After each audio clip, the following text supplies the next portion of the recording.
అర్పణలు, కానుకలు, బలులు, వీటి గురించి మనం గత 7-8 వారాలుగా నేర్చుకుంటూ వచ్చాం. దీంతో ఈ ఎపిసోడ్తో నేను ముగించేస్తాను. పోయిన వారం కూడా నేను ఒక సందర్భాన్ని చెప్పాను. అంతకుముందు వారం, పోయిన వారం అక్క చంద్రక్క మాట్లాడారు. ఏం చెప్పాను నేను మీకు అమ్మా? అపరిపూర్ణ కాలంలో పరిపూర్ణుడైన దావీదు. గుర్తుందా మీకు? అసలు పరిపూర్ణత ఎప్పుడు వచ్చింది? యేసు ప్రభు వచ్చిన తర్వాత. అంటే ఇక మన పూర్వీకుల కాలం అంతా కూడా అదేంటిది అపరిపూర్ణమైంది కదా. వాక్యం ఇచ్చే విషయంలో, వచ్చే విషయంలో, అన్ని విషయాల్లో కూడా ఒక పరిపూర్ణ పురుషుడు ఎవరంటే యేసు ప్రభు. పరిపూర్ణమైంది ఏంటంటే వాక్యం. ఇదంతా ఎప్పుడు పరిపూర్ణమైందంటే యేసు ప్రభు వచ్చిన తర్వాత. అంతే కదా, రైట్. అయితే అపరిపూర్ణ కాలం అని మనం ధర్మశాస్త్ర కాలాన్ని మనం అనుకుంటే, ఆ అపరిపూర్ణ కాలంలోనే పరిపూర్ణుడిగా వ్యవహరించాడు ఎవరు? దావీదు. ఇచ్చే విషయంలో పరిపూర్ణులు ఎవరు? సమర్పించే విషయంలో, అర్పించే విషయంలో, ఇచ్చే విషయంలో పరిపూర్ణులు ఎవరు అని అంటే బైబిల్ చెప్పింది. ఒకసారి చూడండి, మత్తయి సువార్త. అందరం తీద్దామండి. 19వ అధ్యాయం 21వ వచనం. మత్తయి సువార్త 19వ అధ్యాయం 21వ వచనం. అందుకు యేసు, ఆగుదాం ఒకసారి. మీ అందరికి ఉందా ఈ కోరిక? అమ్మా, మీరు పరిపూర్ణులు అవ్వాలని కోరిక మీ అందరికి ఉందా? అసలు పౌలు గారు తన ప్రసంగాల్లో మీరు పదే పదే చూడండి, క్రీస్తు యేసునందు మిమ్మును పరిపూర్ణులుగా చెయ్యాలని అంటాడు. ఆయన తపనంతా, ఆయన ఆరాటం అంతా ఏంటంటే మనం ఇంకా ప్రారంభ దశలోనే ఉండకూడదు. ఆధ్యాత్మికతలో, ఆత్మీయతలో ఏ స్థాయికి వెళ్ళాలి? మనం పరిపూర్ణ దశకి వెళ్ళాలి. హెబ్రీలకు కూడా పౌలు గారు ఉత్తరాన్ని రాస్తూ మీరు ఈ సమయానికి బోధకులై ఉండి తీరాలంటాడు. ఈ పాటికి ఏమై ఉండి తీరాలట? బోధకులై ఉండాలి మీరు. కానీ ఒకడు మీకు మరల మూలపాఠాలే నేర్పించాల్సి వస్తుంది. ఇంకా మీరు పాలు త్రాగే దశలోనే ఉన్నారంటాడు. సో అటు దేవుడు కానివ్వండి, దేవుని భక్తులైన వారి కానివ్వండి, మనల్ని కోరుకునేది ఒక్కటే. అదేంటంటే మీరు పరిపూర్ణులు కావాలి. మీ పిల్లోడు ఎప్పుడు ఏమండి 10 ఏళ్ళు అయింది బడికి వెళ్ళబట్టి, ఏం చదువుతున్నారంటే ఆ అంటా ఉన్నాడు అనుకోండి. 10 ఏళ్ళ నుంచి ఆ అంటే అమ్మ, ఆ అంటే ఆవు అంటా ఉన్నాడు అనుకోండి. మళ్ళీ 11వ ఏడు వచ్చింది, ఏరా ఈ సంవత్సరం ఏం నేర్చుకున్నారు, ఏం చదువుకోండి, ఆ అంటే అమ్మ, ఈ అంటే ఏగా అంటున్నాడు అనుకోండి. ఇంకా ఏం చేస్తారు మీరు? ఆయన బడికి పంపిస్తారు. ఇక సంవత్సరానికి 25 ఏళ్ళు.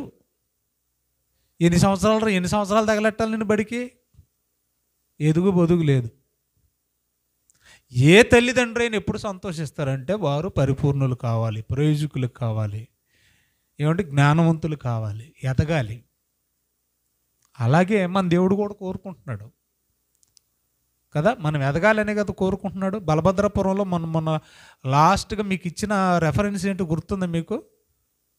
ప్రేమ కలిగి సత్యము చెప్పుచు, ఎఫెసీయులకు రాసిన పత్రిక 4:15లో ఏం చెప్పాను? ప్రేమ కలిగి సత్యము చెప్పుచు అన్ని విషయములలో క్రీస్తు వలె ఉండుటకు మనము ఎదుగుదము అని ఉంది. ఎదగాల లేదా? ఎదగాలనే కదా దేవుడు కోరుకుంటున్నాడు. పరిపూర్ణులు అవ్వాలనే కదా దేవుడు కోరుకుంటున్నాడు. మరి అవ్వడానికి ప్రయత్నం చేయరా మీరు? సరే, మత్తయి సువార్త 19వ అధ్యాయం 21వ వచనం చదవండి. యేసు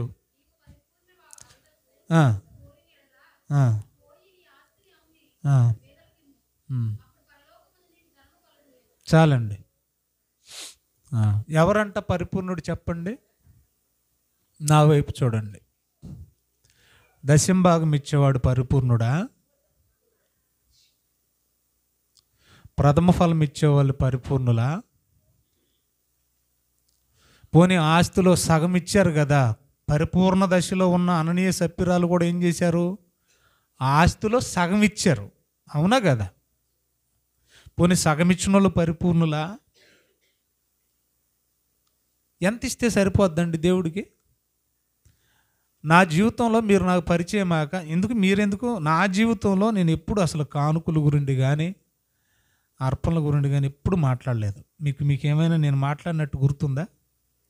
నోరు తెరిచి చెప్పండి. ఎప్పుడు చెప్పలేదు.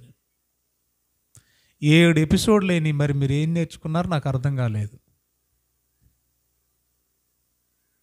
అసలు ప్రారంభ పాఠమే ఎంత గొప్ప పాఠం. అన్నీ ఇచ్చింది దేవుడికి, మన అర్పణలు ఎందుకు? మనకి ఇచ్చింది ఎవరో? మరి ఆయనకి మనం ఇచ్చేందుకు? అసలు మనం ఇచ్చే పని చేస్తాయా? చెల్లుతాయా ఆయనకి? మన కరెన్సీ దేవుడికి పని చేస్తుందా? మరి ఎందుకు? పోనీ ఆయన అడిగాడా? అడగలేదు. మరి కొన్ని అడిగాడు. ఎందుకు అడిగాడు? ఎవరిని అడిగాడు? ఏమడిగాడు? ఎన్ని పాఠాలు నేర్చుకుంటూ వచ్చాం. సరే, ఇచ్చే విషయంలో మనం పరిపూర్ణత దశకెళ్ళాలి. ఇది ఫైనల్ ఎపిసోడ్. మరి ఏం చేయాలి? ఎంత ఇస్తే మనం పరిపూర్ణం అవుతాం? ఇప్పుడే చదువుకున్నాం మనం. ఆస్తి నమ్మి ఎంత ఇవ్వాలి? అందులో 10% ఇస్తే సరిపోద్దా? డబ్బులు కానుక పెట్టా, అందరూ వచ్చేసి పోతా ఉన్నారంట. పాప మా విధవరాల వైపు తిన్నగా చూశాడు. ఏమన్నాడు? అందరికంటే ఎక్కువ ఇచ్చింది. ఫస్ట్ స్టేట్మెంట్ ఏంటి? ఈవిడ అందరికంటే 2 కాసుల కంటే ఎక్కువ వేసిన వాళ్ళు ఉండుండ్రా? అసలు ఆవిడకి ఇచ్చిన ట్యాగ్ ఏంటి? పేద. పేద విధవరాలంటేనే వేసిన కాను కూడా పేద కానుకే. మరి అక్కడ వేసిన వాళ్ళలో ధనవంతులు లేరా? ఉండుండరా? పోని ఎక్కువ వేసిన వాళ్ళు ఉండుండరా? ఉంటారు. కానీ అందరికంటే పేదదని చెబుతున్నది ఆయనే, వేసిన కాసులు కూడా చెప్తుంది ఆయనే. 2 కాసులు అంటున్నాడు. మరి ఎక్కువ అంటున్నాడు. ఆ తర్వాత పదం ఏంటో తెలుసా? జీవనమంతయు ఇచ్చిందట. అంటే ఏమి దాచుకోలేదు. ఎవడు పరిపూర్ణుడు చెప్పండి? ఉన్నదంతా ఇచ్చేయాలి. మనం ఇవ్వగలమా? అది సాధ్యమవుతుందా? ఎందుకు సాధ్యం కాదు? ఇచ్చారుగా బైబిల్లో. బర్నబా తన భూమిని అమ్మి మొత్తం ఇచ్చేసాడు. ఆయన సగం ఇచ్చాడని లేదు. అననీయ సప్పిరాలు సగం సగం చేసుకున్నారు. ఆ గొడవ మనకొద్దు. బర్నబా తన భూమిని అమ్మాడు, ఇచ్చాడు. పేద విధవరాలు ఇచ్చింది. మనకి ఎందుకు సాధ్యపడదు అని అంటున్నాను. మనలాంటి మనుషులే కదా వాళ్ళు. ఏమ్మా, ప్రయత్నం చేయొచ్చు కదా ఒకసారి. అందుకంటాడు మలాకి 3లో దేవుడు ఏమంటాడు తెలుసా? నాకు ఇచ్చి నన్ను శోధించండి, నన్ను పరీక్షించండి. మనం అసలు ఇత్తేగా పరీక్షించడానికి. అర్థమవుతుందా? నాకు ఇచ్చి నన్ను పరీక్షించండి, నన్ను శోధించండి అంటాడు. మనం అసలు ఇచ్చే మనసే లేదుగా. ఇంతవరకు మనం ఏం నేర్చుకున్నామంటే, ఎవరు పరిపూర్ణులు అనే విషయానికి వచ్చేసరికి ఉన్నదంతా ఇచ్చేవాడు, అంతవరకే వచ్చాం మనం. ఇక అక్కడి నుంచి ఒకే ఒక్క మెట్టు పైకి వేస్తాం. ఇంకా అక్కడి నుంచి వేయడానికి మెట్లు లేవు. ఇదే ఆఖరి మెట్టు. అంటే ఇంతవరకు నేను ఏం చెప్పానంటే మీకు, అంచెలంచెలుగా ఎందుకు ఇమ్మన్నాడు, అసలుకి అడగకుండా ఎందుకు ఇచ్చారు, అనాది కాలంలో కృతజ్ఞత భావాన్ని వ్యక్తం చేయడానికి. దేవుడు దశమ భాగం ఎందుకు అడిగాడు, దానికి కూడా నేను చక్కని క్లారిటీ ఇచ్చాను. ఇమ్మన్నది ఆయన తింటానికి కాదు. దశమ భాగాలు 4 రకాలు. ఆ 4 రకాలు కూడా దేవుని సేవార్థమై పని కోసమే ఇమ్మన్నాడు. లేవీల పోషణ కొరకు, పేదల ఆకలి తీర్చడం కోసం. ఇలాగా చాలా వివరంగా అన్నీ కూడా మీకు రెఫరెన్స్తో సహా సంఘ అభివృద్ధి కోసం, సంఘ క్షేమాభివృద్ధి కోసం అన్నీ వివరంగా చెప్పాను. ఆయన తినటానికైతే కాదు. మనం ఇచ్చేవి ఆయన ఆకలి తీర్చవు. ఇవన్నీ బాగా అర్థం చేసుకోండి. అయితే పరిపూర్ణుడు ఎవరు అనే దగ్గరకు వస్తే, మనం మొత్తం ఇచ్చిన, మనకున్నదంతా ఇచ్చినా కూడా పరిపూర్ణులం కాము. మరి ఏమి ఇవ్వాలి దేవుడికి? ఇప్పుడు చెప్తాను, తక్కువ చెప్తాను. మీరు ఇంకా ఇంటికి వెళ్ళిన తర్వాత స్టడీ చేయండి. ఏమి ఇస్తే మనం పరిపూర్ణులమవుతాం? దేవుడికి ఏమి ఇవ్వాలి? మన వెండా? ఆయనకి అది మట్టి. మన బంగారమా? అది కూడా మట్టే. మన దగ్గర ఉన్న ఏదైనా కూడా మట్టే. మన డబ్బా? అక్కర్లేదు. ఎందుకు ఒకడు వచ్చాడట, బాగా గట్టిగా తీసుకొచ్చాడట దేవుడికి.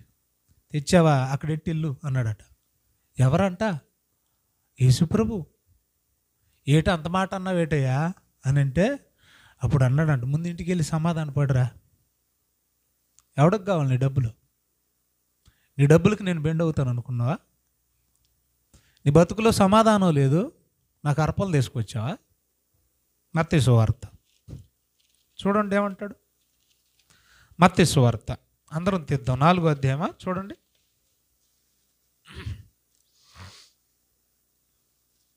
5వ అధ్యాయం చూడండి అమ్మా. 5వ అధ్యాయం 22 నుంచి చదువుతాం. నేను మీతో చెప్పున్నదేమనగా,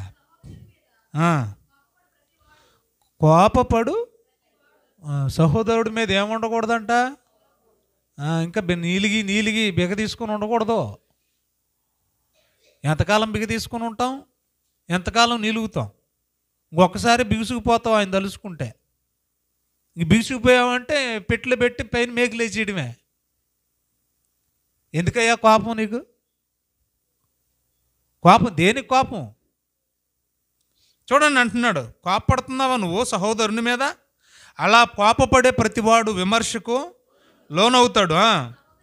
తన సహోదరుని చూసి వ్యర్థుడా అని చెప్పువాడు మహాసభకు లోనవుతాడు. ద్రోహి అని చెప్పువాడు వాడు నరకానికి వెళ్ళిపోతాడు. వెనకాలేమో ఇన్ని గోతులు తీసేత్తు దేవుడు కానుకలు ఇచ్చేస్తున్నావా అంటున్నాడు. చూడండి ఏమంటున్నాడు 23వ వచనంలో, కావున నీవు బలిపీఠమునొద్ద అర్పణ అర్పణ అర్పణ. చూడండి వెంటాడుతానే ఉంది మనల్ని ఈ అర్పణల గురించే కదండి మాట్లాడుతున్నాం. అర్పించుచుండగా, అది నువ్వు మేకపిల్ల, కోడిపిల్ల, ₹1 డబ్బులా, దేవుడికి తల మీద పెట్టే బంగారపు కిరీటమా, నువ్వు ఎంత తెచ్చిచ్చినా. చూడండి ఏమంటున్నాడు, అక్కడికి వచ్చిన తర్వాత నీ సహోదరునికి విరోధం ఏమైనా కలదని అక్కడ నీ మనసులో అనిపిస్తే ఏం చేయమంటున్నాడు? వెంటనే ఏం చేయాలట? ఏం చేయమన్నాడండి? బలిచ్చేయమన్నాడా? అక్కడ వదిలేసి వెళ్ళిపో, పో చాలు. కానీ ఏం చేయాలి మరి? సమాధానం లేని బతుకులు. సమాధానం ఎవరికి ఉండదో తెలుసా? నేను తప్పు చేశాను అని నీ మనసుకు పదే అనిపిస్తూ ఉంటే అలాంటి వాడికి ఏముండదు, ఉండదు. నా మనస్సాక్షి నన్ను గద్దించట్లేదు అనుకోండి, నేను ప్రశాంతంగా ఉంటా. సమాధానం ఎవరికి ఉండదు? నీ మనసు నీ మీద నేరారోపణ చేస్తున్నప్పుడు, నువ్వు తప్పు చేశావు, నువ్వు చేసేది తప్పు, నువ్వు చేసింది అక్షరాల తప్పు అని పదే నీ మనసే నీ మీదే నేరం మోపుతుంటే సమాధానం ఎలాగ ఉంటుంది చెప్పండి? మొహం చెల్లదు, మాట్లాడాలనిపించదు కదా. ఇంకా అలాగ ఉంటాం మనం. అర్పణ కంటే గొప్పది ఏంటో తెలుసా? సమాధానం. ఇలా చెప్పుకుంటూ పోతే తెల్లారిపోతే ఏమి ఇవ్వాలి దేవుడికి మనం? అర్పణ కూడా ఆయన అంగీకరించట్లా. పోనీ వీడికి ఉన్నదంతా ఇచ్చాడు అనుకుందాం. పోనీ కొంచెంసేపు ఇక్కడ ఈ సందర్భాన్ని ఆలోచిద్దామండి. పోనీ ఈయన అమ్మగా ఉన్నదంతా తెచ్చి ఇచ్చాడే అనుకుందాం. అయినా కూడా దేవుడు ఏం చేయట్లేదు, అంగీకరించట్లేదు. ఏమి ఇవ్వాలండి దేవునికి? అందుకన్నాడండి సామెతలో, నా కుమారుడా నీ హృదయం నాకేమో, నాకేం కావాలి నాయనా? అది కావాలి నాయనా, నాకు కావాల్సింది అదే నాయనా. నీ మనసులో చోటివ్వు, నీ మనసులో నాకు ప్రథమ స్థానం ఇవ్వు. నీ మనసులో నన్ను ఆరాధించు, పూజించు, గౌరవించు, ప్రేమించు. మనసులో ప్రారంభమైంది శరీరంతో చేయి. అర్పణ దేంతో చేయాలి? మనసులో ప్రారంభం అవ్వాలి, అది దేహంతో జరగాలి. నువ్వు సృష్టించుకుని ఇవ్వడం కాదు, దేవుడు సృష్టించింది తన చేతులతో దాన్ని ఇవ్వాలి. ఆలోచించాలి బాగా మీరు. దాదాపు ముగింపు కూడా వచ్చాను నేను. భూమి మీద అన్నింటిని కలుగ్గా కన్నాడు. తన స్వరూపమందు తన పోలికన తన చేతులతో తన చేతి పని అయి ఉన్నామంటాడు. 2:10 ఎఫెసీయులకు రాసిన పత్రికలో. ఎవరిని చేసుకున్నాడు ఇష్టంగా? మనల్నే కదా. ఇప్పుడు దేవుడు తనకు అర్పణగా ఇమ్మన్నది ఏంటో తెలుసా? ఏమిమ్మన్నాడు? ఏమివ్వాలి దేవుడికి? నువ్వు ఏదో భుక్తి కోసం, జీవనం కోసం తయారు చేసుకున్న నోట్లా. ఒకసారి మనం బైబిల్లోకి వెళ్ళి కొన్ని సంగతులు చూద్దాం. చూడండి అందరూ, పౌలు గారు గురించి మాట్లాడదాం. ఆ తర్వాత అందరి గురించి పేర్లు చెప్పి ముగించేస్తాను నేను. రోమిలకు రాసిన పత్రిక 12:1 మనకు బాగా తెలిసింది. సహోదరులారా, పరిశుద్ధమును దేవునికి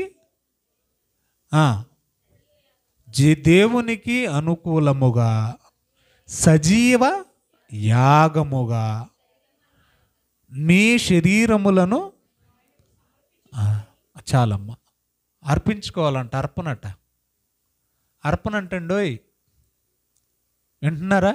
పాట పాడతాం మనం కానుకలప్పుడు, పెద్ద పెద్ద సంఘాలు. సమర్పణ చేయుము ప్రభువునకు మీ దేహము, ధనము, సమయమును. ఫస్ట్ దేన్ని సమర్పించాలంట? అది చేయం మనం. అది మాత్రం చచ్చినా చేయమండి. అవసరమైతే దేవుడినే నా కాళ్ళ దగ్గరికి రప్పించుకుంటాను, కానీ నేను మాత్రం దేవుడి దగ్గరికి వెళ్ళను. దేవుడికి పాటలు గట్టిగా పాడతామండి మనం, కానీ ఆచరణలోకి వచ్చేసరికి ఎందుకని అస్సలు మనిషిని ఎలా నమ్మాలో మనిషికి అర్థం కావట్లేదు.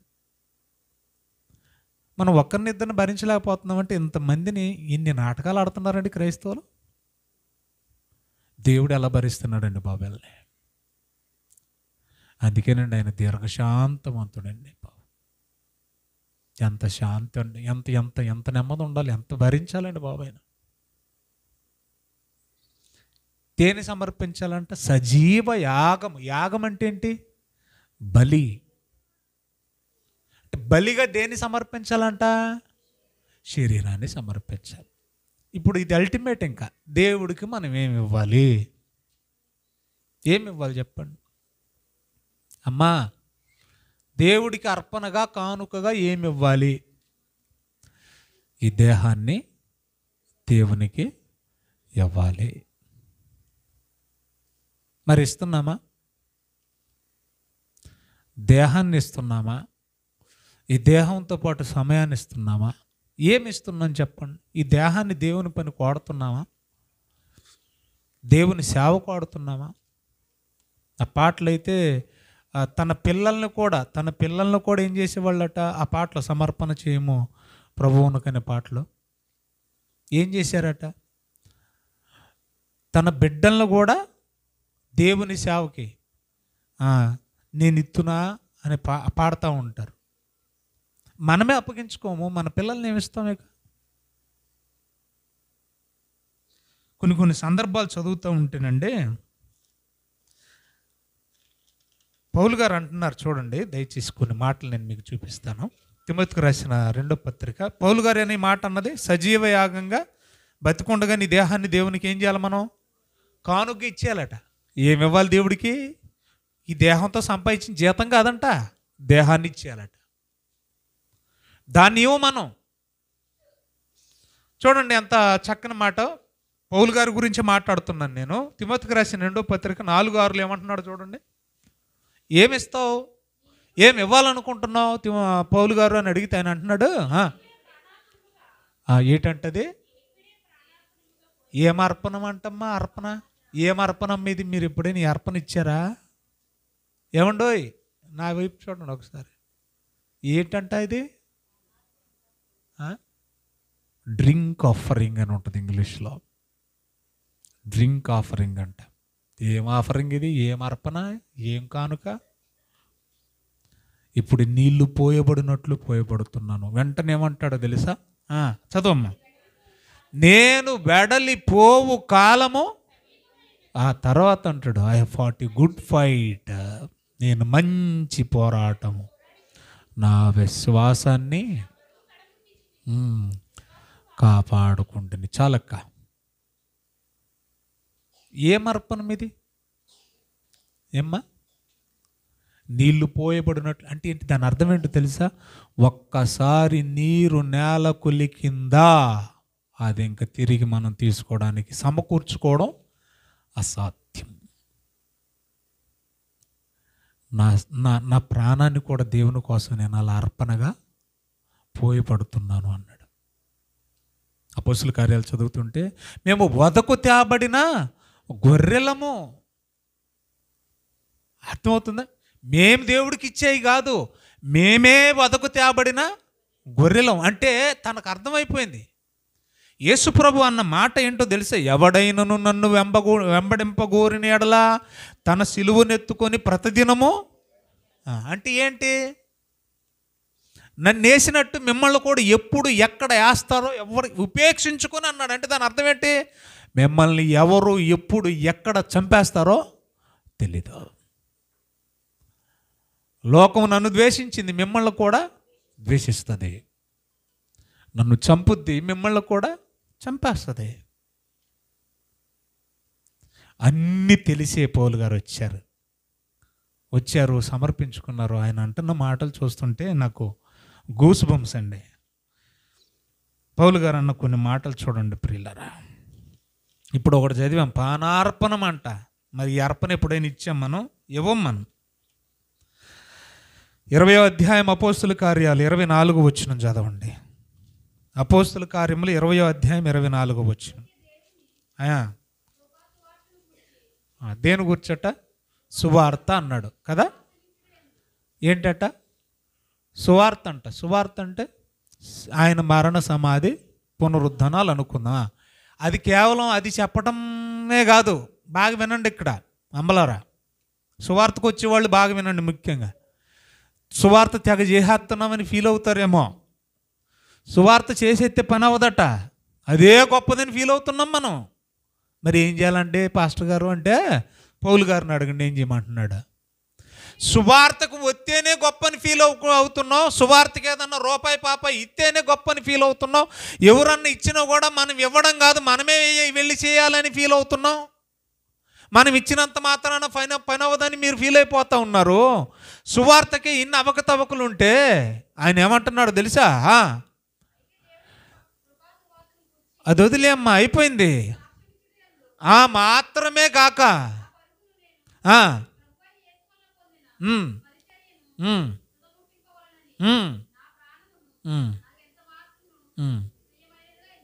అంటే ఏమర్థమైంది మీకు? అలసిపోయామండి అయ్య గారు, అందుకని మరుసటి రోజు చర్చికి రాలేదు. నువ్వు ఎప్పుడు చేస్తావు? నువ్వు జావా? ఇక నేను అలసిపోయాను పరిచర్యలో అని అంతడు తాగలే. తర్వాత ఏమన్నాడు ఆయన? అలసట అనేది కామనయ్యా బాబు. మరి ఏం చేయాలట? ఆ సువార్తలో కూడా నా ప్రాణమును ఎంత మాత్రమును ప్రియమైనదిగా. అంటే ఏమర్థమైందండి మీకు? సువార్త మనస్ఫూర్తిగా చేయలేకపోతున్నామంటే ఇంక ప్రాణాన్ని మనస్ఫూర్తిగా ఆయనకి ఏమిస్తావు? ప్రియమైనదిగా. ఎప్పుడు వస్తామండి పరిపూర్ణ దశకు మనం? నా ప్రాణమును ఎంత మాత్రమును నేను ప్రియమైన దానికంటే నేను నా ప్రాణానికి ప్రాధాన్యత ఇవ్వట్లేదు. ఎట్టి పరిస్థితుల్లో ఆయన పని జరగాలంటే నా చావు మూలంగానైనా సరే, నా బ్రతుకు మూలంగానైనా సరే. అర్పణ ఏమిస్తున్నారు? అర్పణ 14 పత్రికలు రాసిన మహానుభావుడు. అందుకే ముందు పౌలు గురించి ఎత్తుకున్నాను. ఏమో దేవుని చిత్తమైతే వచ్చే వారం కూడా నడవచ్చు, అలాగుంది ఈ సబ్జెక్టు. కేవలం పౌలు గురించే కదా నేను మాట్లాడుతున్నాను. కేవలం సువార్తే కాదు, ఆయన పరిచర్య తుదా కాడ ముట్టించుటకు నా ప్రాణమును కూడా నేను ఎంత మాత్రమును ప్రియమైనదిగా ఎంచుకోవట్లేదు. ఇంకొక మాట చూడండి, ఆయన అన్నమాట ఫిలిప్పీలకు రాసిన పత్రిక 2వ అధ్యాయము. దానికి ముందు తెస్సలోనికీయులకు రాసిన పత్రిక చూద్దామండి. వద్దాం, ఫిలిప్పీ పత్రిక కూడా వద్దాం. తెస్సలోనికీయులకు రాసిన మొదటి పత్రిక 2వ అధ్యాయం 8వ వచనం. మన సువార్తలో నేను పెట్టిన ట్యాగ్ లైన్ క్యాప్షన్ ఇదే. అందరూ చూడండి. మీరు మాకు గనుక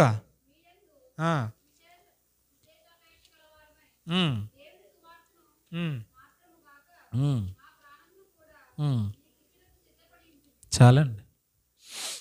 మనకి సువార్తకే సిద్ధపాటు ఉండదు. అప్పుడప్పుడే ఎక్కేవాళ్ళు కొంతమంది, ఆ పేర్లు ఇవ్వని వాళ్ళు వచ్చి ఎక్కేవాళ్ళు కొంతమంది, ఇచ్చిన ఎగదొబ్బేవాళ్ళు కొంతమంది. ఇలాగ అంటున్నానని బాధపడకండి, కడుపు రగిలి అంటున్నాను. ఈయన దేనికి కూడా సిద్ధపాటు, సువార్తకి సిద్ధపాటు లేకపోతే సావడానికి సిద్ధపాటు ఉంటుంది మనకి. ఆ మాట చూడండి, ఎంత ఎంత ఎంత దారుణమైన మాట అది. ఎవడు అనగలడండి ఆ మాట?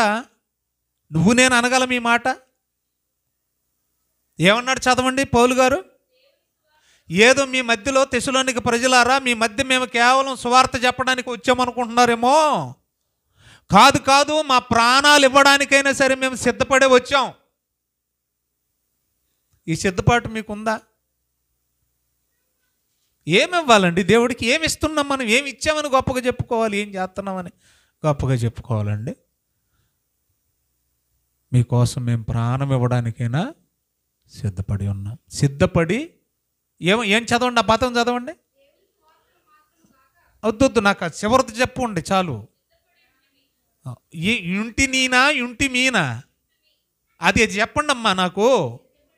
అంటే ఏంతో పాటు ఇంకా ప్రాణాలు ఇచ్చేవాళ్ళు ఎవరో చెప్పండి. నేను చేస్తా, నాతో చచ్చేవాళ్ళు ఎంతమంది? రండి ముందుకి, చేయెత్తండి. నేను చేస్తా. నేను పౌల్లాగా నేను డిసైడ్ అయినోడిని, నాకు తాడు బొంగరం ఏమీ లేదు. నిజమండి. అందుకే నేను సువార్తలు ఇన్నేళ్ళుగా నేను ఎక్కడ భయపడలేదు, జడి లేదు, వెనక్కి తగ్గలేదు, వెళ్తానే ఉన్నాను. ఈరోజు చస్తే రేపు రెండు, అంతే. వరమండి సేవలో సావు. మీకు అర్థం కావట్లేదు. మీరు నేను చేస్తా, నాతో మీరు ఎంతమంది వస్తారు చెప్పండి? సువార్తకే రాలేకపోతున్నాం అయ్యగారు, చచ్చిపోవడానికి వస్తామంటారా? మరి మా భార్య, మా పిల్లలు, నా కుటుంబం, నా పొలం, నా ఆస్తి, నా ఉద్యోగం, నా జీతం, దేవుని చిత్తం అయితే నేను బతుకుంటే రేపు ఈ తర్వాత సెమినార్స్ తర్వాత జరిగే కృతజ్ఞత స్తుతి సమావేశం జరుగుద్దిగా, వన్డే మీటింగు. ఒక అద్భుతమైన టాపిక్. సాయంకాలం వేళ కోసం నేను రాత్రి నిద్ర పట్టలేదు. రాత్రి నాకు బైబిల్ దగ్గర కూర్చొని అలా చదువుకుంటా ఉన్నా. తీశాను, మాట్లాడుకుందాం, బాగుంటుంది. పౌలు అందుకన్నాడండి, నా మట్టుకైతే బ్రతుకుట క్రీస్తే, చావైతే. ఏమి ఇవ్వాలండి ప్రభువుకి? సరే, ఆ చివరి దాన్ని పట్టుకొని కొంచెం లాగుదాం మళ్ళీ. ఏటట? తెస్సలోనిక బిడ్డలారా, మీ మధ్య కేవలం సువార్త ప్రకటించడమే కాదు, మా ప్రాణాలు ఇవ్వడానికైనా మేము సిద్ధపడి ఉంటిమి. సిద్ధపడి అంటే ఏంతో పాటు ప్రాణాలు ఇచ్చేవాళ్ళు ఇంకా ఎవరెవరో కొంచెం చూద్దాం ఎవరున్నారు. ఫిలిప్పీలకు రాసిన పత్రిక తీశారా? 2వ అధ్యాయం 29-30 వచనాలు. యుంటిమి అన్నాడు కాబట్టి బహువచనం కదా అది. అంటే ఆయనతో పాటు ఇంకెవరు ఉన్నారనేది మనం చూస్తున్నాం, ప్రయత్నం చేస్తున్నాం. నా ఎడల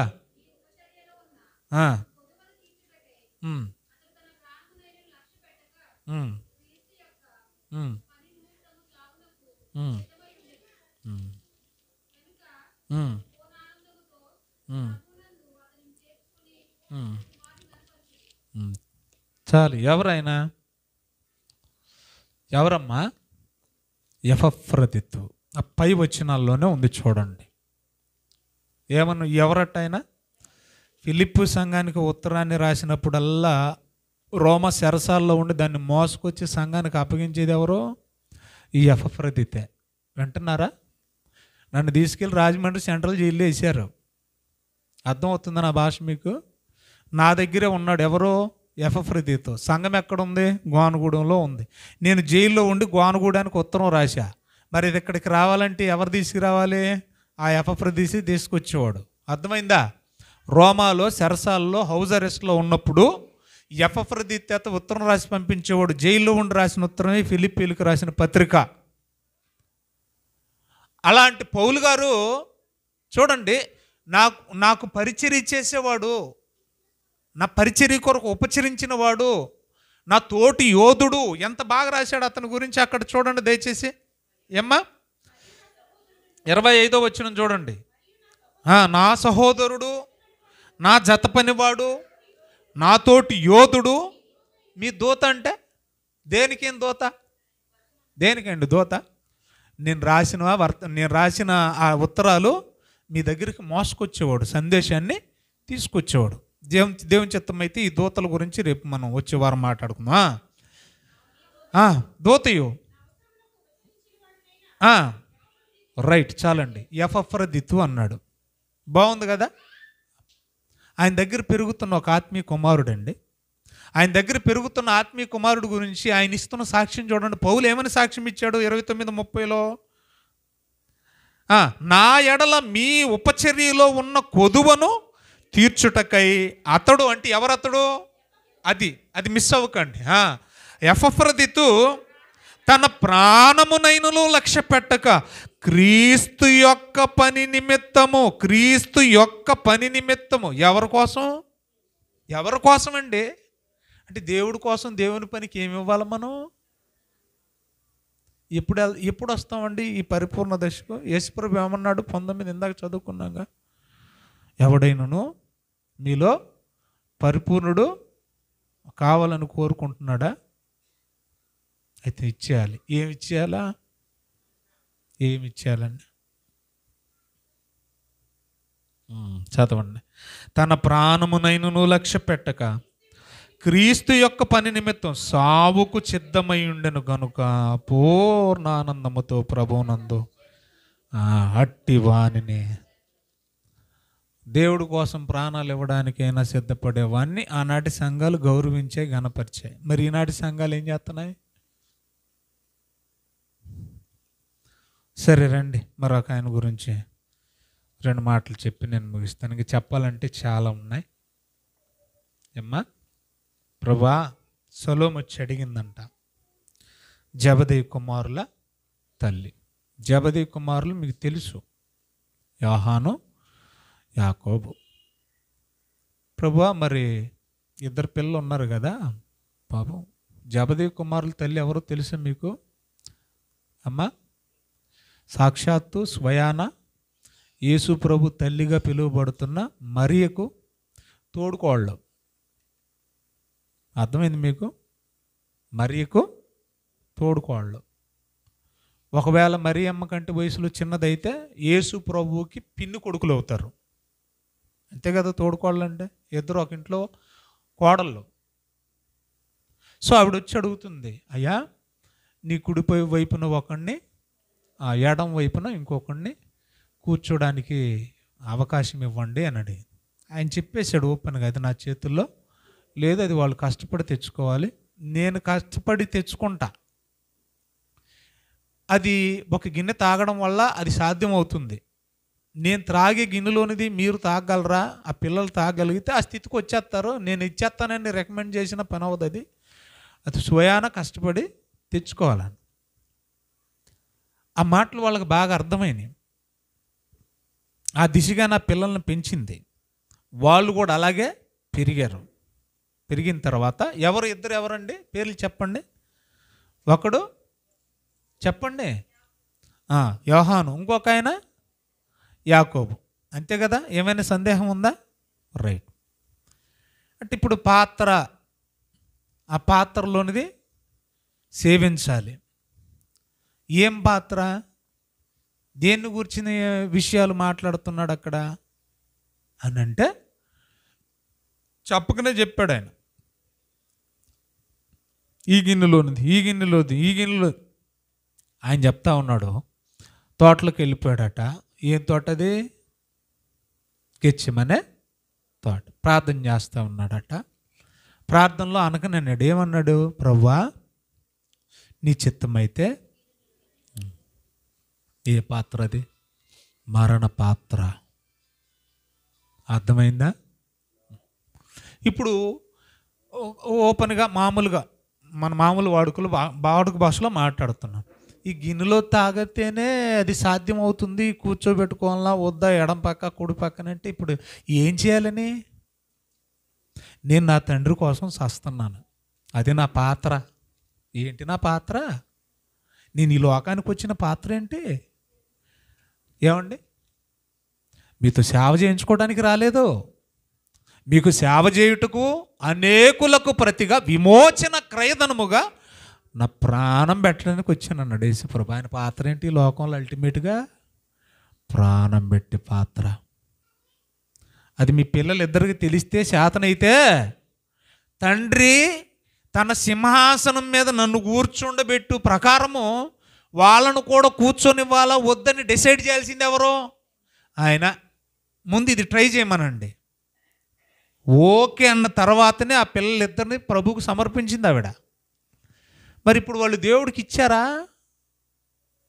పిల్లల్ని ఇచ్చేసిందండి, బాగానే ఉంది. వాళ్ళు తాగుతానన్న ఆ పాత్రలో తాగారా? చేశారా? ఏమి ఇవ్వాలండి దేవునికి? అపోస్తుల కార్యాలు. ముందు యాకోబు గొడవ చూడండి. అపోస్తుల కార్యాలు 12వ అధ్యాయం మొదటి 2 వచనాలు. 12వ అధ్యాయం మొదటి 2 వచనాలు దాదాపు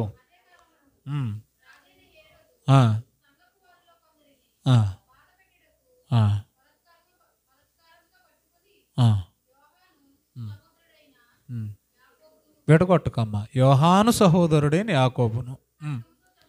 ఎవరు యోహాను యాకోబులు ఇద్దరు? ఇప్పుడే కదమ్మా మాట్లాడుకున్నాం. ఈ తల్లి ఏం చేసింది? ఇద్దరు పిల్లల్ని దేవునికి సమర్పించింది. మన భాషలో ఏం చేసింది? ఇద్దరు పిల్లల్ని.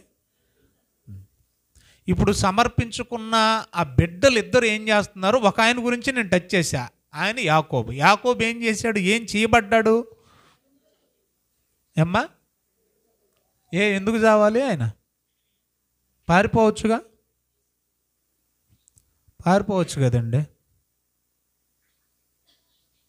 వాళ్ళ ప్రాణాలను కూడా వాళ్ళు ప్రియముగా ఎంచుకోలేదు. ఇక రెండో ఆయన గురించి చరిత్రకారులు చెప్తారు, బైబిల్ అయితే మెన్షన్ చేయలేదు. కానీ రెండో ఆయన పద్మాసు ద్వీపాల్లో ఏం చేశాడు? ప్రియమైన శిష్యుడండి. మన బలభద్రపురంలో కూడా నేను మాట్లాడాను కదా ఆయన గురించి, ఇజ్రాయేల్ అన్నోళ్ళ ఇంటి దగ్గర. పద్మాసు ద్వీపాల్లో ఉండిపోయాడు తన జీవిత శరమాంకం అంతా. చరిత్రకారులు ఏమని చెప్తారు తెలుసా? సలసల సలసల కాగి నూనెలో ఆయన వేసేవారట. ఎలాగుంటుంది ఒకసారి ఆలోచించండి. మా జిమ్మి బావ గారికి పొట్ట మీద అంత నూనె పడితేనే వెలువెల్లాడిపోతున్నాడు. మనిషిని మొత్తానికి లోపల ఎట్టేసి తీస్తా ఉంటే ఎలా ఉంటుంది? బాగా కాలి నూనెలో ఎలా ఉంటుంది ఒకసారి ఆలోచించండి. ఎంత యాతన పడ్డారండి. వీళ్ళు ఏమైనా తప్పు చేశారా?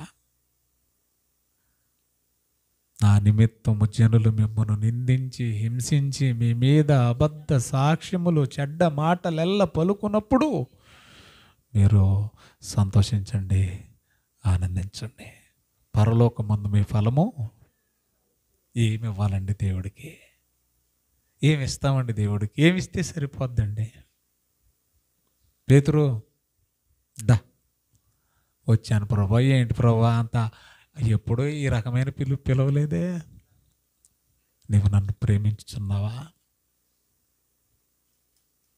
హలో, నన్ను ప్రేమిస్తున్నావా? ప్రభా చిత్రంగా మాట్లాడుతున్నావేంటి ప్రభా? నీకోసం నేను చావనైనా చస్తాను, చచ్చిపోతాను ప్రభా. నిజంగానే ఆయన మరణం గురించి ముందుగానే ప్రిడిక్ట్ చేశాడు. యోహాను సువార్త చూడండి అన్నమాట. పేతురు గురించి ఏమని రాయబడిందో చూడండి. 21వ అధ్యాయము 19వ వచనం చదవండి. అమ్మా, ఎవరి గురించి అండి మాట్లాడుతున్నాడు అక్కడ? పేతురు గారి గురించేనా? శిష్యుల్లో పెద్దోడేగా, మొదటివాడేగా అమ్మా. ఆ పేతురు గురించి వాళ్ళిద్దరి మధ్య సంభాషణ చూడండి. ప్రభు పేతురు మధ్య సంభాషణ ఏటట చదవండి. అతడు ఎట్టి మరణము వలన దేవుణ్ణి మహిమపరచును దాన్ని సూచించి ఆయన ఈ మాటలు, అంటే ఎలాంటి చావు చస్తాడో, నా కోసం ఎలాంటి మరణం పొందుతాడో అన్న సంగతి ముందే ఎవరికి తెలుసు? ఎవరికి తెలుసండి? యేసు ప్రభు తెలుసండి బాబు. అందుకని పైనుంచి నువ్వు నన్ను ప్రేమించుచున్నావా, నన్ను ప్రేమించుచున్నావా, నన్ను ప్రేమించుచున్నావా అన్నాడండి. అర్థమవుతుంది మీకు? ప్రేమిత్తి ఏం చేయాలట మరి? ఈ వచ్చిన ప్రకారంగా ప్రాణం పెడతాడు. యోహాను సువార్త అక్కడే చూడండి, 15వ అధ్యాయం 13వ వచనం. యోహాను సువార్త 15:13. నేను మీతో చెప్పిన మాటను బట్టి, చదవండి అమ్మా. 15:13 మన్నించండి. తన స్నేహితుల కొరకు తన ప్రాణము పెట్టువానికంటే ఎక్కువైన ప్రేమ గలవాడు ఎవడు లేడు. అంటే ఇప్పుడు ఇక్కడ ఏమడుగుతున్నా, నన్ను ప్రేమిస్తున్నావా, నన్ను ప్రేమిస్తున్నావా అంటే అర్థం ఏంటి? అయితే నా కోసం చచ్చిపోవడానికైనా సిద్ధమేనా? సిద్ధమే ప్రభువా.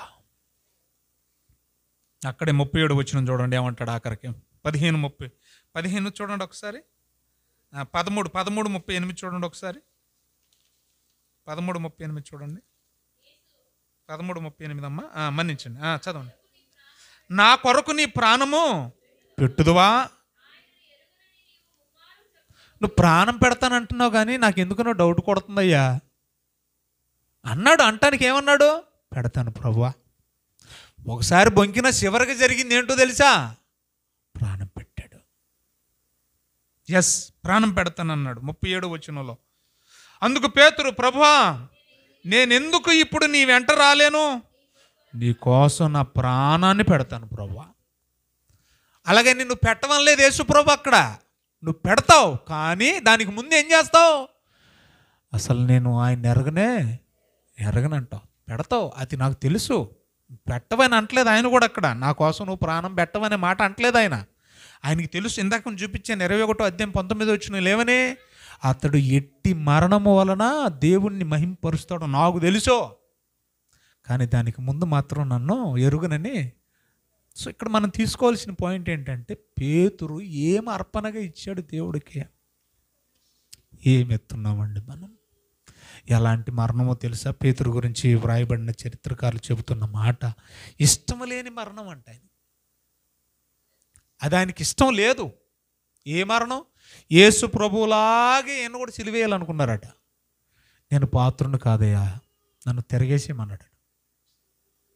పేగులన్నీ కింద పడిపోయి నేలకే, పేగులన్నీ కూడా నేల కుప్పలాగా పడిపోయి చచ్చిపోయాడు. మరణం. ఏమిస్తున్నాం దేవునికి మనం? చూడండి, బాప్తిస్మం ఇచ్చి యోహాను వచ్చాడు పాపం, 6 నెలలే ముందు వచ్చాడు. ఏమిచ్చావు దేవుడికి? ఏమిచ్చావు? ఏమండి, పల్లెంలో పెట్టించాడండి. ఏమిచ్చాడండి? ఏడుపు వస్తుందండి నాకు. పళ్ళెంలో పెట్టించాడు. ఏమిచ్చాడండి దేవుడికి? ఏమిస్తున్నాం మనం దేవుడికి? దెబ్బ వస్తే సత్యం కోసం, దేవుని కోసం, నీ కోసం ప్రాణం పెట్టిన ప్రభు కోసం నీకు తలక ఇచ్చేస్తావా?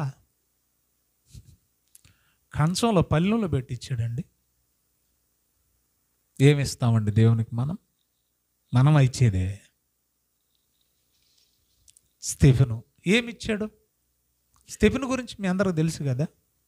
ఆయన ఏమన్నా 12 మంది శిష్యులు ఒకడా? కాదే. ప్రభువుని నమ్ముకున్న శిష్యుడు, అందరిలాగా కామన్ మ్యాన్. ఏం చేశారు? ఊరి చివరికి తీసుకెళ్ళిపోయారు. ఊరి జనమంతా రాళ్ళు తీసుకొని కొట్టేశారండి. కొడుతున్నా కూడా చివరి క్షణాల్లో ఉండి కూడా ఏమంటున్నాడు తెలుసా? ప్రభు వీరిని ఏమిచ్చావు స్టెఫెనా నువ్వు ప్రభు కోసం అంటే, ఎకర భూమి ఇచ్చాను తండ్రి అని చెప్తాడా? నా ప్రభువుని నేను చూశాను మహిమలో, నా ప్రభు కోసం నేను ప్రాణం ఇచ్చాను. ఏమిస్తున్నాం దేవుని కోసం? ఏమండి, బర్తలోమై టర్కీలో చనిపోయాడు, ఆయన్ని కూడా అలాగే. ఆంద్రేయ గ్రీస్ దేశంలో సిలివేసి చంపారు. తోమాని మన ఇండియాలోనే మెడ్రాసులో ఆయన ఏం చేశారు? బళ్ళెంతో పొడిచి చంపేశారు. ఏమండి, మత్తయిని ఇథియోపియా దేశంలో ఖడ్గంతో చంపేశారు. ఏమండి, అంతిప, బైబిల్లో చూడండి మీరు ఈ మాట, అంతిపని చూడండి, ప్రకటనల గ్రంథం 2వ అధ్యాయం 13వ వచనంలో. ఆయన ఒక సంఘ పెద్ద అండి, ఒక సంఘ పెద్ద, ఒక సేవకుడు కూడా కాదు ఆయన. ఆయన ఏమయ్యాడు? ఆ సందర్భాన్ని కూడా చూడండి.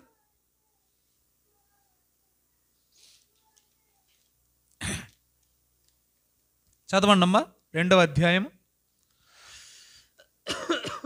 ప్రకటనల గ్రంథం 2వ అధ్యాయం. అందరు తీశారమ్మా? 13వ వచనం చదవండి. సాతాను సింహాసనం ఉన్న స్థలం అంటే ఏది? భూలోకమే. మీరందరూ కూడా కాపురం ఉన్నారు. సంఘంతో చెప్తున్నాడా? ఆ, ఆ, ఆ. ఏటి సాతాను కాపురం ఉన్న స్థలంలో మనం విశ్వాసులుగా బతకడం సాధ్యమా? ఏలుబడి అంతా దాందే, అధికారం అంతా దాందే. సాక్షాత్తు యేసు ప్రభువునే కొండ మీదకి తీసుకెళ్ళింది, గోపురం మీదకి తీసుకెళ్ళింది, మొత్తం చూపించింది, ఒక్క క్షణంలో చూపించింది. ఈ లోకము దాని మహిమలు నీకు ఇచ్చేస్తాను, నాకు నమస్కరించమంది. యేసు ప్రభువునే శోధించింది, నిన్ను నన్ను వదిలేస్తుందా? అలాంటి భయంకరమైన లోకంలో మీరున్నారు, జాగ్రత్త అని. దాని శోధనకు ఒకవేళ లొంగకపోతే అవసరమైతే అది మిమ్మల్ని చంపేస్తుంది. అపవాది ఏం చేస్తుంది? మీ చావు కారణం వద్దు, మీరు సావడానికి సిద్ధమా? అక్కడ అడుగుతున్నాడు, చదవమ్మా. అంతిప అనువాడు మీ మధ్యను మీరు చూస్తుండగానే మిమ్మల్ని చంపేశారు. అలాంటి పరిస్థితుల్లో కూడా సంఘమా నీవు నన్ను విడిచిపెట్టలేదు అని అంటాడండి. ఏ సంఘం గురించి మాట్లాడుతున్నాడు అక్కడ? ఆ పైన చూడండి, స్మరణ సంఘమా? ఏ సంఘం అమ్మది? స్మరణ సంఘం కాదమ్మా, చదవండి. ఎన్నో వచ్చిన మనం చదివింది పెర్గమ సంఘం గురించి మాట్లాడుతున్నాడు. పెర్గమ సంఘం ఎలాంటిదట? ఇప్పుడే కదా మనం చదువుకున్నాము.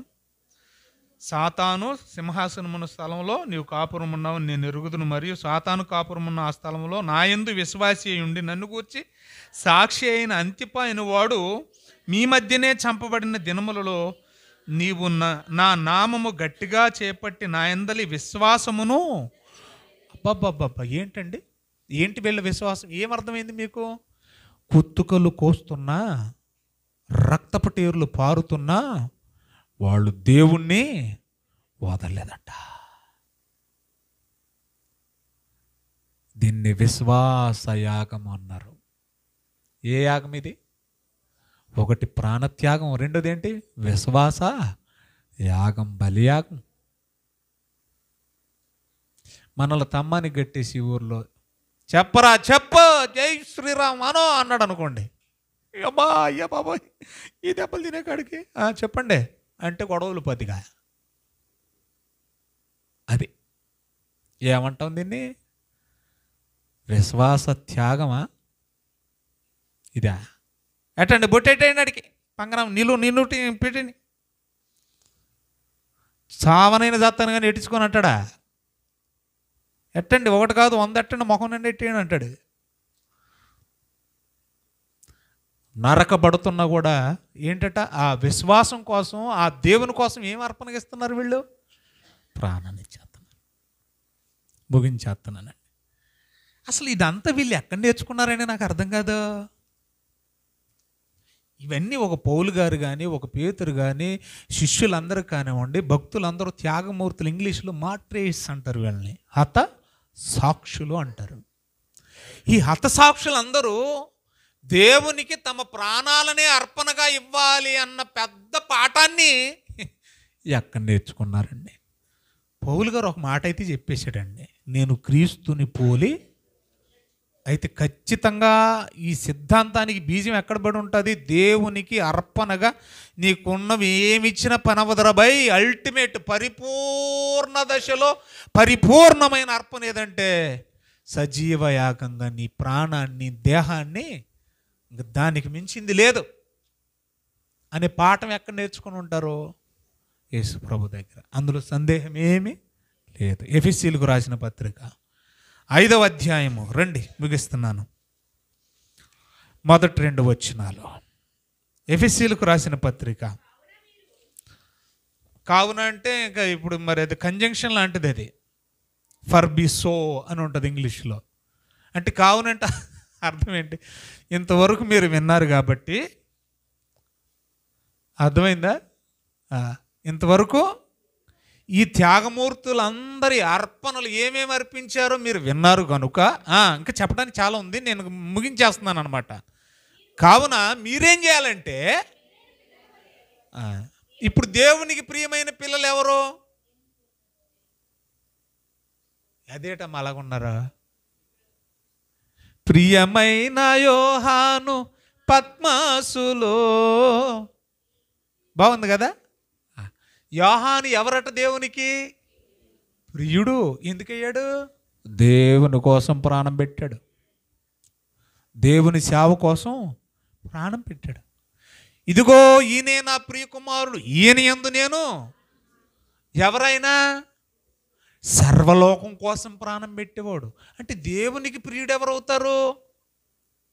ఏమ్మా, ఎవరవుతారమ్మా? దానియేలు, నీవు నాకు బహు ప్రియుడు. ఎందుకంటే ప్రాణత్యాగం చేశాడు ఆయన. సింహాలు తినలేదంటే, తింటే అయిపోను, తిన్న పర్లేదనే కదా లోపలికి వెళ్ళిపోయాడు. త్యాగమూర్తులు ఏమంటాడో తెలుసా తండ్రి? నా ప్రియ బిడ్డ అంటాడు. నిజంగా మీరు కూడా ఈ మాటలు విన్న తర్వాత ప్రియమైన పిల్లలుగా ఉండాలంటే, ఎవడో మనుషుల చేత మెప్పు కోసం వద్దు. మనుషులు నచ్చితే నచ్చినట్టు మాట్లాడతారు, నచ్చకపోతే తిడతారు, బూతులు ఆడుకుంటారు, అది ఇది కాదంటే మన మీద చెడ్డ మాటలు చెప్పుకుంటారు, వంకర మాటలు మాట్లాడుకుంటారు. వద్దు. దేవునికి నచ్చినట్టు బతకండి, దేవుణ్ణి మెప్పించండి. మీకు దండం పెడతాను. నేను ఈరోజు ఉంటాను, రేపు వెళ్ళిపోతాను, ఏముంది? దేవుణ్ణి మెప్పించండి. ఏమంటాడు? కావున ప్రియమైన పిల్లల వలె. ఎవరో ఆ దేవుడు? చదవమ్మ. అది ఆయన గురించి మాట్లాడుతున్నాడు. ఇందాక మనం చదువుకున్నాం కదా 15:13లో ఏమని చదువుకున్నాం? ఎవడైనను నన్ను ప్రేమించిన ఎడల ఏం చేయాలంట? ఇందాక 15:13 చదువుకున్నాం కదా. నిజమైన స్నేహితుడు ఏం చేస్తాడట? ప్రాణం పెడతాడట. ఇప్పుడు యేసు ప్రభు కూడా మనల్ని ఏమన్నాడు? అదే శిష్యులను ఉద్దేశించి మాట్లాడుతూ, నేను మిమ్మల్ని ఇంకా దాసులుగా చూడలేదు, మిమ్మల్ని స్నేహితులు అంటున్నాడు. మనల్ని ఏమంటున్నాడు యేసు ప్రభు కూడా అక్కడ ఆ 15 అధ్యాయంలోనే? మనల్ని స్నేహితులు అన్నాడు. మనం ఆయనకి స్నేహితులమైతే స్నేహితులమైన మన కోసం ఏం చేశాడు? ఆయన ప్రాణం పెట్టాడు. ఇక్కడ కూడా యేసు ప్రభు గురించి మాట్లాడుతూ ఏమంటున్నాడు చూడండి, ఎఫెసీయులకు రాసిన పత్రికలో. కావున మనము ప్రియమైన పిల్లలం. ఆ దేవుడు ఏ దేవుడు? యేసుక్రీస్తు. క్రీస్తు మిమ్మును ప్రేమించి పరిమళ వాసన ఉండుటకు మన కోసం అర్పణ అర్పణ అర్పణ అర్పణ అర్పణ. అయిపోయింది నా ఎపిసోడ్. ఇంక నేను దీని జోలికి రాను. అర్పణలు అయిపోయినాయి. 7 వారాలు అయిపోయింది. యేసు ప్రభు అర్పణ ఏమిచ్చాడు? అర్పణకి ఏమిచ్చాడమ్మా? పౌలా, సువార్తను మాత్రమే కాదు, మా ప్రాణమిచ్చుటకైనా మేము సిద్ధంగా ఉన్నామన్నావే. పౌలా, ఈ కృపాసువార్తనే కాదు, మా ప్రాణాలను కూడా మేము ప్రేమగా ఎంచుకోవట్లేదన్నావే. పౌలా, అదే ఎపఫ్రదితు గురించి మీకోసం, క్రీస్తు పరిచర్య కోసం ప్రాణాలు ఇచ్చుటకైనను సిద్ధపడి ఉన్నాడని ఆయన గురించి గొప్పగా చెప్పావే. త్యాగమూర్తులు అందరూ ఉన్నారు కదా. ఎక్కడ నేర్చుకున్నారయ్యా మీరు? ఇది ఎఫెసీ 5:1 చదువుకున్నాం. ఏంటంటది? ఆయన మనల్ని ప్రేమించి మన కొరకు మనం మన బతుకులన్నీ కూడా, ఆయన మనల్ని ప్రేమించకపోతే కంపు కొట్టి జీవితాలు మనవి. పాప రోత చీకటి బతుకుల్లో బతుకుతున్న మన బతుకుల్ని మనం వాసన రావాలని మన కంపు ఆయన మీద వేసుకుని మనం పరిమళ వాసనగా రావాలని ఆయన ఏం చేశాడు? తన ప్రాణాన్నే అర్పించేశాడట. ఇప్పుడు ఏమివ్వాలి దేవుడికి? మనం ఏమిద్దాం దేవునికి? మనం అందుకే అన్నాడండి, అదే పద్మాసు ద్వీపాల్లో ఉన్న ఆ శిష్యుడైన యోహాను ఏమన్నాడు తెలుసా? యోహాను 1 పత్రిక 3:16లో, సహోదరులారా, ప్రభు మనల్ని ప్రేమించాడండి రా. ఆయన మనల్ని ప్రేమించాడు కాబట్టే తన ప్రాణాన్ని పెట్టాడు. తన ప్రాణం పెట్టడం వల్ల మన మీద ఆయనకి ఎంత ప్రేమ ఉందో తెలియజేశాడు.